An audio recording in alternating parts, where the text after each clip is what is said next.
Imagine waking up to headlines that read, "Missiles flying from Yemen," "A terror attack in Jerusalem," and whispers of a possible Israeli strike inside Iran. That sounds like something out of a thriller movie, but it's today's reality in the Middle East. The region is on fire, literally and politically, and the world is watching closely. Israel has ramped up its military offensive in Gaza City. Iran's influence looms large through its proxies. And violence has spilled over into Jerusalem with a deadly bus stop shooting. Today, we're breaking down what's happening, why it matters, and what the ripple effects could mean for Israel, Iran, and yes, even the United States. Let's start with Iran. According to defense experts, Tehran isn't sitting quietly as Israel presses forward in Gaza. Instead, Iran is actively looking for ways to hit back, directly and indirectly. This isn't just speculation. Lieutenant Colonel Yaron Buskila, a former Israeli officer, made it clear in an interview. Iran has both ideological and strategic reasons to involve itself. For decades, Tehran has positioned itself as the self-proclaimed defender of Palestinians.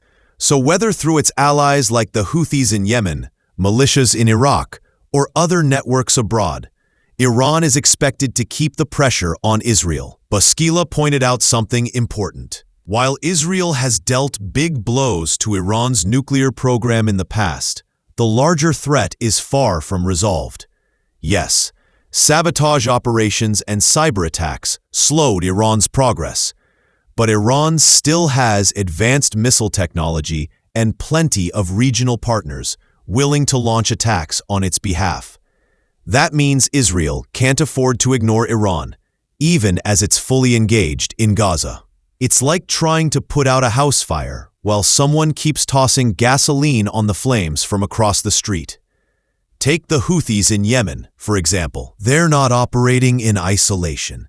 Analysts say their missile launches toward Israel are backed by Iranian knowledge, training, and funding. Just recently, a missile with a split warhead was fired from Yemen, technology that clearly points to Iranian expertise. For Israel, that's not just an annoying distraction. It's a sign that Iran's reach extends well beyond its borders, and that these proxy groups can make Israel fight on multiple fronts at the same time. Buskila argued that every missile launched from Yemen should be treated as if Iran itself fired it. In his view, Israel must respond not just in Yemen, but also in Iran. That's a bold statement because a direct strike on Iranian soil would escalate tensions dramatically. But his logic is simple. Hitting the proxies without addressing the source is like cutting weeds without pulling out the roots. And for Israel, those roots run deep inside Tehran's leadership and military infrastructure. Now let's zoom into Gaza, where Israel's offensive in Gaza City is in full swing. The Israeli military says it's targeting Hamas strongholds, trying to dismantle command centers and tunnel networks. But as with any urban warfare, the fighting is intense, complex, and devastating for civilians caught in the middle. This is the backdrop against which Iran and its proxies are acting. For Israel, the challenge is deciding how to balance two major fronts: Gaza today and potentially Iran tomorrow. Timing, experts say, will be everything. Buskila made it clear. Israel can't afford to get distracted. He stressed that while action against Iran is necessary, it has to come at the right moment, probably after the main Gaza offensive winds down. Why? Because fighting in Gaza already consumes massive resources, from intelligence to manpower to international diplomacy. Opening a direct front with Iran now could stretch Israel too thin, but delaying too long could give Tehran more opportunities to strengthen its hand. While Israel weighs its options, violence is also erupting closer to home. In Jerusalem, a deadly shooting attack took place at a bus stop. At least 5 people were killed and 11 others injured when 2 attackers opened fire. Quick action by a security officer and a civilian stopped the assault, but not before lives were lost and dozens of families were shattered. The attackers were killed on the scene, and Israeli security forces quickly locked down surrounding areas, searching for potential accomplices. Scenes from the attack were chaotic.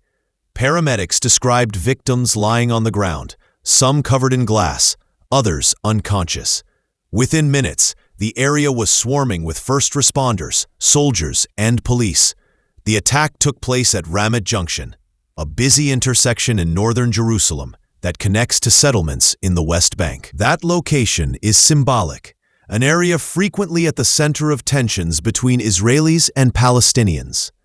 For many Israelis, it was yet another reminder of how fragile everyday security can be. Prime Minister Benjamin Netanyahu wasted no time visiting the scene. He met with security officials, signaling just how seriously the government is taking this attack. Meanwhile, Hamas issued a statement praising the shooters, calling the attack a natural response to Israel's operations in Gaza.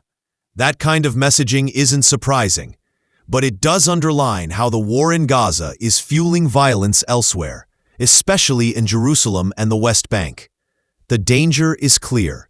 The longer the fighting in Gaza continues, the more likely it is that new flashpoints will emerge.